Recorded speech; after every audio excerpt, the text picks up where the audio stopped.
Delivery బాయ్గా ఒకరు, తాగుబోతులా నటిస్తూ మరొకరు, బస్సుల్లో ఆటోల్లో మాటలు కలుపుతూ ఇంకొకరు. ఒకరితో ఒకరికి సంబంధం లేదు, కానీ వారంతా చేసే పని మాత్రం ఒక్కటే. వారి లక్ష్యం మాత్రం ఒక్కటే. పక్కా ప్లాన్ వేస్తారు, పగడ్బందీగా రెక్కీ చేస్తారు, టార్గెట్ ఎంచుకుంటారు. మూడో కంటికి తెలియకుండా వచ్చిన పని చేసుకొని వెళ్ళిపోతారు. మరి ఇంతకీ వాళ్ళు చేసే పనేంటి? అసలు ఆ ముగ్గురి కోసం పోలీసులు ఎందుకు వెతికారు? ఖాకీలు వారిని అరెస్టు చేయడానికి కారణం ఏంటి?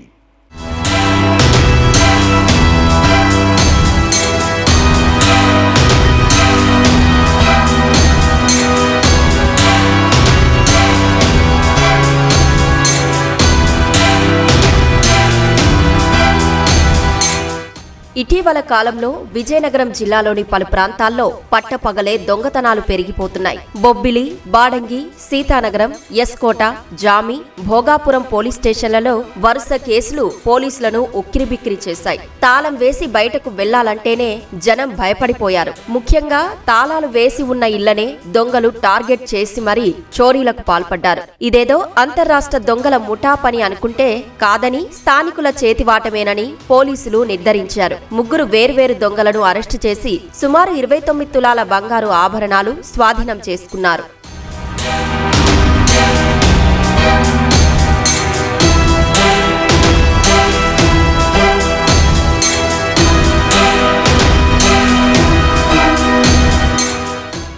రామభద్రపురం మండలం రొంపిల్లి గ్రామానికి చెందిన పువ్వల మణికంఠ ఆన్లైన్ డెలివరీ బాయ్ గా పనిచేస్తున్నాడు. బొబ్బిలి, బాడంగి, సీతానగరం మండలాల్లోని అనేక గ్రామాల్లో తిరుగుతూ వస్తువులను డెలివరీ చేసేవాడు. ఈ క్రమంలో ఆయా ప్రాంతాలపై పూర్తి అవగాహన తెచ్చుకున్నాడు. గ్రామాల్లో పగటిపూట చాలా మంది పనుల కోసం ఇళ్లకు తాళాలు వేసి వెళ్లడం గుర్తించిన మణికంఠ ఆయా ఇళ్లకు డెలివరీ ఇచ్చే నెపంతో వెళ్లి చోరీలకు పాల్పడేవాడు. బంగారం, డబ్బు దోచుకుని జల్సాలకు అలవాటు పడ్డాడు. నెల రోజుల క్రితం మెట్టవలస బస్టాప్ వద్ద అనుమానాస్పదంగా సంచరిస్తున్న అతన్ని పోలీసులు విచారించగా ఈ దొంగతనాల విషయం బయటపడింది.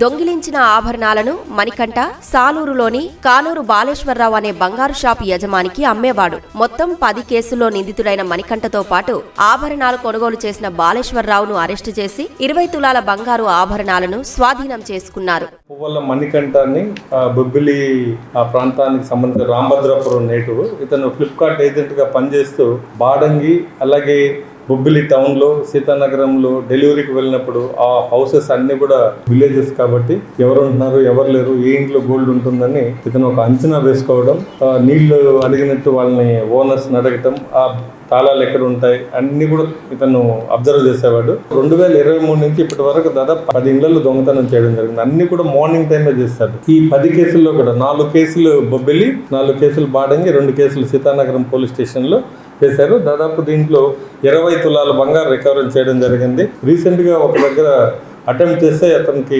కుదరలేదు.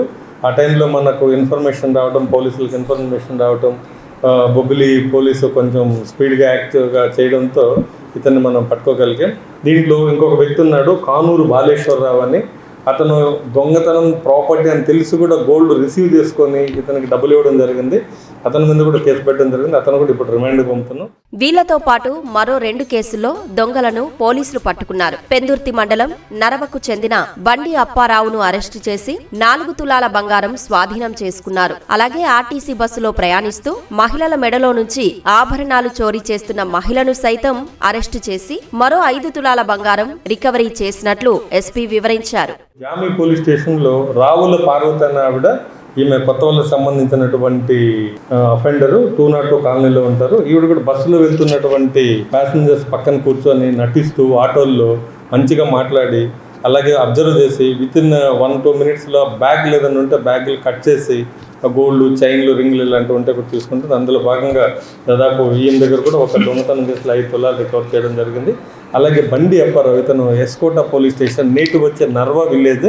ఇతను ఎంఓ ఏంటంటే ఎక్కడన్నా హౌస్లో దొంగతనం చేయాలి, ఎక్కడన్నా వెళ్ళినప్పుడు ఆ ఏరియాలో తాగి అక్కడ తిరుగుతూ తచ్చాడుతూ ఏదో ఇతను ఎవరి కోసమో వచ్చాడు అన్నటువంటి ఒక ఫీలింగ్ క్రియేట్ చేసి వాళ్ళు వెళ్ళిపోయిన తర్వాత లేదంటే ఆ ఇంటి చుట్టుపక్కల అబ్జర్వ్ చేసి ఏ ఇంటి తాళం వేశారో మార్నింగ్ టైమే ఇతను దొంగతనం చేసి అటువంటి ఎంఓ క్రిమినల్ ఇతనికి మొన్న రీసెంట్గా మనకు ఎస్కోటాలో ఒక 3 days బ్యాక్ ఒక ఇంటి దగ్గర టచ్తో ఉంటే లోకల్ వాళ్ళు ఏమనుకున్నారంటే ఇతను ఏదో అడ్రస్ కోసం అడుగుతున్నాడేమో, ఏంటో తాగుబోతూ ఎందుకో అని అలా ఒక ఇంప్రెషన్ క్రియేట్ చేసిన తర్వాత వాళ్ళు వేరే వేరే కార్యక్రమాలకు బయట ఎప్పుడు వెళ్ళారో ఆ ఇళ్లలో దొంగతనం చేయటం అన్నీ తీసుకెళ్ళిపోవడం జరిగింది. మనకు ఇవన్నీ ఐడెంటిఫై చేసాం.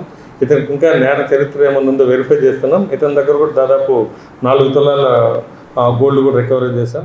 ఈ కేసుల్లో రికవరీ చేసిన బంగారాన్ని కోర్టు అనుమతితో బాధితులకు అందజేస్తామని జిల్లా ఎస్పీ చెప్పారు. వరుస దొంగతనాల నేపథ్యంలో జిల్లా ప్రజలు అప్రమత్తంగా ఉండాలని సూచించారు.